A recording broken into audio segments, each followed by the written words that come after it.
All right, let's jump right in. If you're prepping for your ortho exams, you know there are some tumors that are just non-negotiable. You have to know them. And giant cell tumor of bone, or GCT, is absolutely at the top of that list. So we're going to break it down exactly like a real clinical workup, hitting every high-yield point you need to crush this on test day. Here's our game plan. We're going to walk through a simple 5-point workup. We'll start with the X-ray, the image that usually kicks things off. Then we'll talk about where these things love to hide. After that, we'll zoom way in to the microscopic view, meet the patient this usually happens to, and finally, lay out the treatment plan. It's the whole story, from A to Z.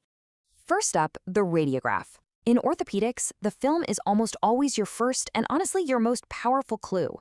And GCT has a pretty classic look, if you know what you're looking for.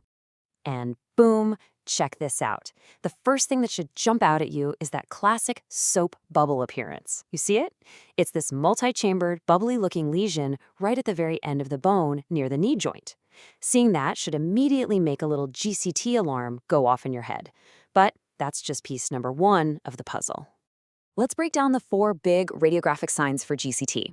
First, it's an eccentric lytic lesion. Eccentric means it's off-center, and lytic means it looks like it's literally eating the bone away. Second, that soap bubble look we just talked about.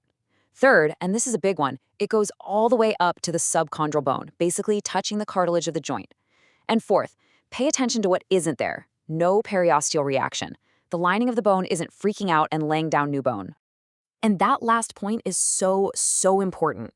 The fact that the bone lining isn't angry is a massive clue. Really nasty malignant tumors like osteosarcoma, they irritate the bone, and you get these sunburst or onion skin patterns. GCT, it's more of a quiet destroyer. The lack of that reaction really helps you narrow down what you're dealing with. Okay, so now we know what it looks like. The next question is, where are we most likely to find it? Because in bone tumors, location is everything. And you can see here, GCT is a total creature of habit. It doesn't just show up randomly. It has its favorite spots, its prime real estate, which is almost always at the ends of the long bones, right after the growth plates have closed up for business. And just look at this breakdown. It's not even close. Over half, sometimes up to 70% of all GCTs happen right around the knee. So that means the bottom of the femur or the top of the tibia. After that, the wrist is a distant second, then the sacrum. But man, the knee is just the undeniable hotspot. So here it is. This is your exam pearl, your takeaway. If you remember one thing about location, remember this. Knee is key for GCT. You see a lytic lesion at the end of the bone in a young adult, and it's around the knee, giant cell tumor better be number 1 on your list, period. All right, so we've got our X-ray and we've got our location. What's next? Well, the definitive step is always getting a piece of the tissue. So let's go under the microscope and find out who the real villain is here. And here's a classic exam question for you. When you're looking at a slide of a giant cell tumor, which cell is the actual, neoplastic cell, the one that's really causing all the trouble? The answer might surprise you. So when you look at the histology, you see 2 main characters. On one hand, you have these huge, frankly terrifying-looking multinucleated giant cells.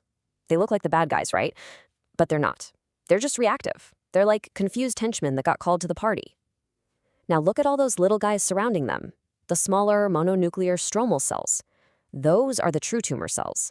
They're the neoplastic engine that's driving this whole thing. And there's your answer. That is the exam trap.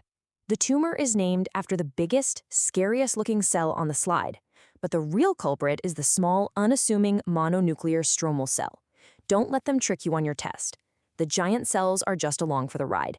So far, we've been looking at X-rays and pathology slides. Now let's head into the clinic. Who's the person who typically walks through the door with a giant cell tumor? This slide pretty much nails it. You should be picturing a young adult. Not a kid, not an older person. They come in complaining about pain, maybe a little bit of swelling right around a joint. And what's the most common joint? You guessed it, the knee. And let's lock in that age range. The absolute peak for GCT is between 20 and 40 years old. This is another one of those critical facts that helps you tie it all together. It's a tumor of young adults, happening right after their growth plates have fused. The symptoms themselves are usually pretty vague. It's just some localized pain, a bit of swelling, and it's probably been bugging them for weeks or even months. And because the patient is young and active and the pain is near a joint, it gets mistaken for a sports injury all the time. A sprain, tendinitis, something like that. Okay, we've put all the pieces together and we have our diagnosis. Now for the most important part. What are we going to do about it? Let's walk through the treatment plan. Treatment follows this really logical step-by-step approach based on how aggressive the tumor looks. It's called the Campanacci grading system. So for grade I, a nice contained lesion, you can just do a simple curettage, which is basically just scooping it out and then fill the hole with bone graft. For grade 2, you do a more aggressive, extended curettage and use an adjuvant, like a chemical or a freezing agent, to kill any leftover cells. Then you fill the hole with bone cement. But for the most aggressive grade 3 tumors that have broken out of the bone, you gotta go big. A wide resection where you take out that whole piece of bone and rebuild it. And I absolutely cannot stress this enough. No matter what you do, these patients need close follow-up. We're talking regular x-rays for years. Why? Because GCT is notorious for coming back in the same spot. The local recurrence rates can be ridiculously high, so you have to keep a very, very close eye on them. Whew, okay, that was a pretty deep dive into giant cell tumor.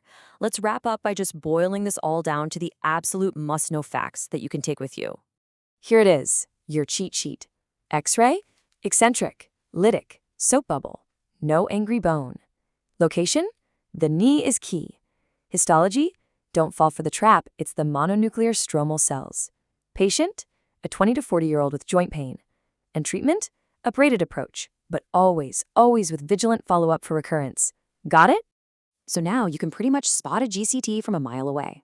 But the learning never stops, right? The next level is to start thinking, okay, what else could this be? How would you use the clues, the patient's age, the exact location, maybe a subtle x-ray finding, to tell it apart from its biggest mimics, like an aneurysmal bone cyst? That's where the real mastery begins.